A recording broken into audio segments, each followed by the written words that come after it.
Salut à tous, ici Frédéric Morel. Bienvenue sur ma chaîne dédiée à la science et aux découvertes scientifiques.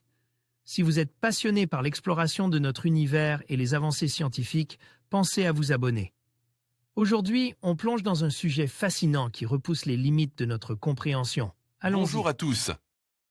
Dans cette vidéo, je vais vous parler d'une innovation fascinante, les muscles artificiels réalisés grâce à un polymère élastique. Nous allons explorer comment ces matériaux peuvent imiter les mouvements et la flexibilité des muscles humains et quelles applications révolutionnaires cela pourrait avoir dans le domaine de la robotique et de la médecine. Restez avec moi pour découvrir les principes scientifiques derrière cette technologie et les projets passionnants qui en découlent. C'est parti! Les nouveaux matériaux mis au point en laboratoire ne cessent de nous étonner. Justement, une équipe de chercheurs de Stanford, États-Unis, vient de révéler avoir développé un polymère autocicatrisant incroyablement élastique et capable de se contracter après stimulation électrique. Une découverte qui intéressait beaucoup les spécialistes du muscle artificiel. Synthétiser de nouveaux matériaux fait partie du quotidien des chercheurs du laboratoire de génie chimique de Stanford, États-Unis. Synthétiser, c'est bien, mais caractériser, c'est encore mieux. Ainsi, après avoir synthétisé récemment un nouvel élastomère, ces polymères qui présentent des propriétés élastiques, une équipe du laboratoire a tout naturellement cherché à tester son élasticité. La responsable de l'établissement a eu bien du mal à croire aux résultats obtenus. Traditionnellement, ce type de matériau peut être étiré jusqu'à 2 à 3 fois sa longueur initiale avant de rompre. Pour mesurer le point de rupture de leurs matériaux, les chercheurs de Stanford utilisent une machine capable de les étirer jusqu'à 45 pouces, soit quelques 114 cm. 45 pouces, c'est en principe largement suffisant pour tester un échantillon d'une longueur de 1 pouce, ou quelques 2,5 cm seulement. Alors imaginez la surprise de l'équipe en constatant que le nouveau matériau résistait toujours. Pour être certain du résultat, ils ont été contraints de passer à un test manuel et d'étirer leur échantillon jusqu'à plus de 100 pouces, environ 254 cm, avant que celui-ci ne rompe. Des chercheurs de Stanford ont mis au point un matériau qui peut être étiré jusqu'à 100 fois sa longueur initiale et qui présente des propriétés autocicatrisantes incroyables. Stanford Chemical Engineering Lab des muscles artificiels à base d'élastomère. Cette propriété étonnante a immédiatement attiré l'attention d'experts des muscles artificiels. En effet, en plus de son incroyable élasticité, ce nouveau matériau a été conçu pour être remarquablement autocicatrisant à température ambiante, même si les dommages ont été causés plusieurs jours plus tôt. Tout comme un véritable muscle. De plus, exposé à un champ électrique, cet élastomère peut se contracter et se dilater.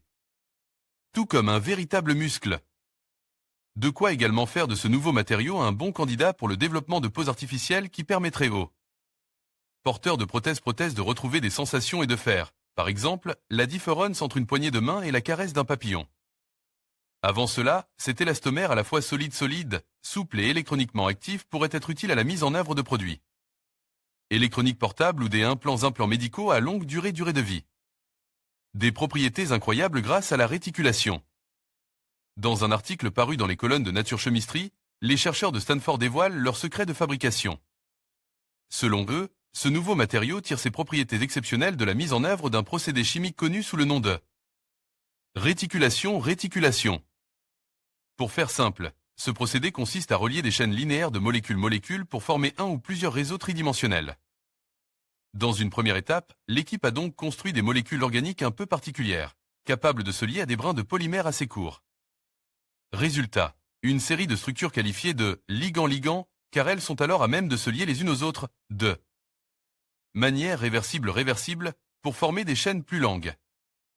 Dans un second temps, l'équipe ajoute à cette base des ions métalliques présentant une affinité chimique avec les ligands. Dans le processus, chaque ion métallique se lie naturellement à au moins 2 ligands. De quoi renforcer les propriétés élastiques et autocicatrisantes du matériau. Lorsque l'on tire sur ce matériau, les nœuds chimiques se relâchent et les ligands se délient. Lorsqu'on lâche le matériau, l'affinité entre l'ion métallique et les ligands permet de reformer la structure initiale.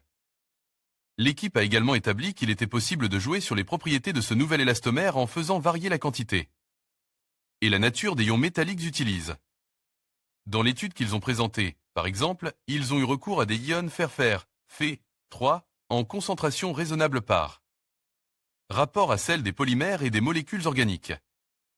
En conclusion, les muscles artificiels réalisés grâce à un polymère élastique représentent une avancée prometteuse dans le domaine de la robotique et des prothèses. Leur capacité à imiter les mouvements naturels et à s'adapter à différentes conditions ouvre de nouvelles perspectives pour des applications variées, allant de l'assistance aux personnes en situation de handicap à la création de robots plus performants. En poursuivant les recherches et les innovations dans ce domaine, nous pourrions bientôt voir des machines capables de réaliser des tâches complexes avec une efficacité et une précision sans précédent. Merci de votre attention et à bientôt pour de nouvelles découvertes fascinantes.